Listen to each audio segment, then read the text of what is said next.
ಆ ಜಿಂಗ ಲಕ ಲಕ ಲಕ ಎಲ್ಲ ಏನು ಮಾಡ್ತಿದ್ದೀರಾ? ಬರ್ರ ಬರ್ರ ಬರ್ರ ಬರ್ರ ಬರ್ರ ಬರ್ರ ಬರ್ರಿಪ್ಪ, ಪೆಟ್ರೋಲ್ ಹಾಕ್ಸ್ಕೊಂಬರು ಗಾಡಿಗೆ. ಪೆಟ್ರೋಲ್ ಇವು ಏನು ಸೆಕ್ಸ್ ಉಳ್ದಂಗೆ ಗೊತ್ತು ನಾನು. ಅಲ್ಲಿ ಪೊಲೀಸ್ ಮಾಮಗಳು ಫೈನ್ ಹಾಕತ್ತಾರ ನೋಡಲ್ಲ, ಹಾಕತ್ತಾರ. ಅಲ್ಲಿ ತನಕ ಗಾಡಿ ಹೊಸ್ಕೊಂಬಂದಿದ್ದು ನಂದು ಅಲ್ಲೇ ಗಾಡಿ ತಿಂತಿರ್ತಾರೆ. ಪೆಟ್ರೋಲ್ ಹಾಕ್ಸ್ಕೊಂಡ್ರು ಯಾವುದು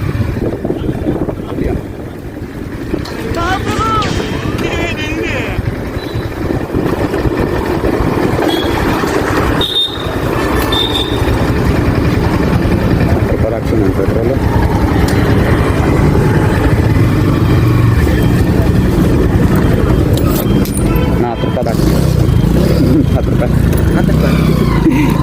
410 ರೂಪಾಯಿ ಹಾಕಪ್ಪ.